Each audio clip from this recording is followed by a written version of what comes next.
What is going on YouTube? Welcome back to a brand new video here on the channel. This is a video I've actually had in my ideas for like almost 2 years now. If you remember way back, I did a video about some of the nicest wrestlers that I've ever met, talked about some of my great experiences meeting superstars. Obviously, if you guys have followed the channel for a long time, I've taken you guys to a lot of shows with me, WrestleManias and Survivor Series, lots of NXT takeovers, fan conventions, WrestleMania Access, all that sort of stuff. So you know, I've met quite a great deal of wrestlers. We did a video talking about the nicest ones. Today's gonna kind of be the opposite, but I'm kind of putting two videos together here. We're gonna be talking about the worst wrestlers I've met and the worst experiences with them, and then some of the weirdest ones and just some pictures that turned out pretty bad. So you know, less of a positive side for me here today, but some of them are pretty funny, so let's go ahead and get into it. First of all, you guys know that I'm a pretty big Undisputed Era fan. I've liked them pretty much since day one, and I still, you know, and still to this day, I just love them. They're four of my favorite superstars, probably my favorite faction in wrestling right now. But the first time I went to meet them, it was WrestleMania 34 weekend in New Orleans. At the time, Roderick Strong wasn't yet in the group. I was there with one of my wrestling friends, Leslie, and I was super excited to meet Undisputed Era, first time meeting them. And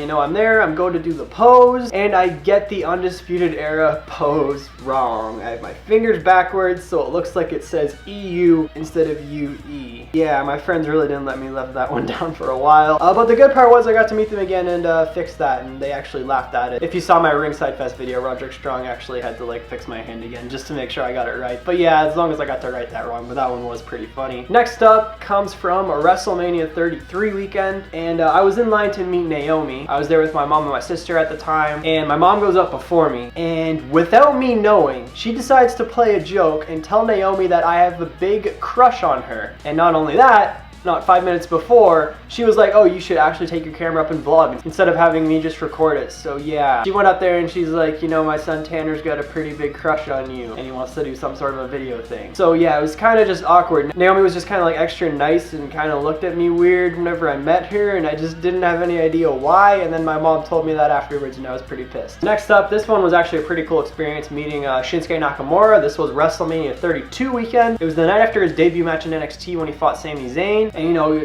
that was just a banger of a match. Everyone loved it. And it was my first time meeting Shinsuke, obviously, and you know, he was pretty cool, very nice guy. I told him I just loved the match. And at the time, I really didn't know too much about Shinsuke because I hadn't really watched too much of his Japan stuff. I just really knew him from NXT the night before. And in the picture, I kind of just didn't know what to do with my hand, so I kind of just like went like this, and oh, that picture looks so bad. But Shinsuke is actually the wrestler I think I've met the most number of times, or he might be tied with someone else, but yeah, I've got quite a bit of other pictures with Shinsuke, so you know, we were able to right that wrong, so that's all good now. Next up is another one that I didn't have YouTube for, same with Shinsuke. It was at WrestleMania 32 weekend, and this was actually at WrestleMania itself, the show of shows. I go to get a drink, and who do I see chilling at the bar? Not the bar for the wrestlers, just the bar where, you know, if you bought a ticket you could go and have a drink. But Rob Van Dam, he's literally just chilling there, just, you know, having a drink, and he's clearly just intoxicated out of his mind. I don't know if he was on something or if he was just drinking a lot, so just out of it, he's like, what's up, bro, you want to get a picture? Yeah. And then we took the picture together. It was just a really awkward experience. There was just a whole bunch of people meeting Rob Van Dam at the bar, like at WrestleMania. It was just so weird. Like, why wouldn't he be backstage or something like that, you know, where there's just not a bunch of stinky wrestling fans surrounding him? But yeah, everyone was just taking pictures with him and he was cool with it. But yeah, he just seemed intoxicated out of his mind, and it was quite funny. Next up on the list is No Way Jose. He was a pretty nice guy, but the picture kind of turned out wrong. You know, the experience was fine, but in the picture it kind of just looks like I'm grabbing his ass. Yeah,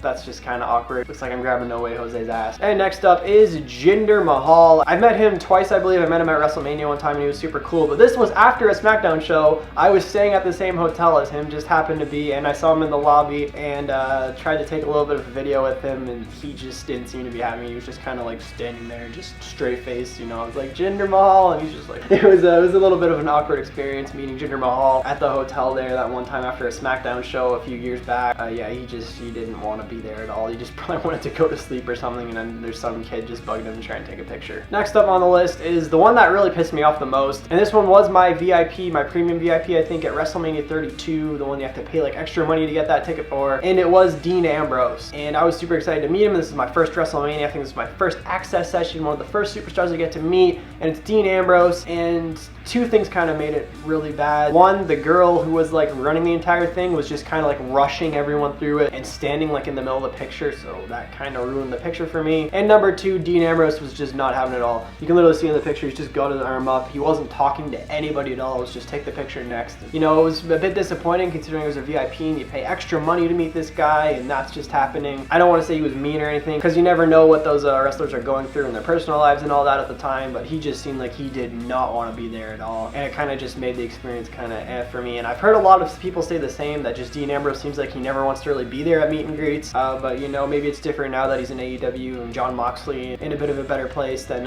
in WWE a few years back. I know that was just before his match with Brock Lesnar that he really didn't enjoy, so that could have been a part of it, or you never know. But yeah, my experience meeting Dean Ambrose was kind of bad. And finally, we've got Titus O'Neil. I met him at WrestleMania 34 in New Orleans. I met him with a couple of my wrestling friends, and they've pretty much all got him on the list as well. And I can't remember who the other guy with him was. I think it was Big Cass, but Big Cass was just super talkative and really nice, but Titus literally just stood there with like his hands in his pocket, sign your thing, and just did not say a word. I tried to talk to him. He just wasn't having it at all. He didn't say a word to anybody there the entire time, I swear to God. Like, even if you tried to, I think one of my friends made some funny remark about Titus Worldwide, and he just didn't even say anything back. So yeah, that was just kind of weird how he just didn't even talk to any of his fans. But that's pretty much gonna do it for the video. Those are all the weird and worst experiences meeting wrestlers that I can think of to put on this list. Let me know down in the comments below if you had any bad or weird experiences meeting wrestlers, any pictures that turned out particularly bad, because as you can see, I've had my fair share. Click like on the video if you guys enjoyed, subscribe to the channel if you are new, turn on notifications to never miss an upload. Check out my merch and social media down in the description below, and I will see you all in the next video. Thank you.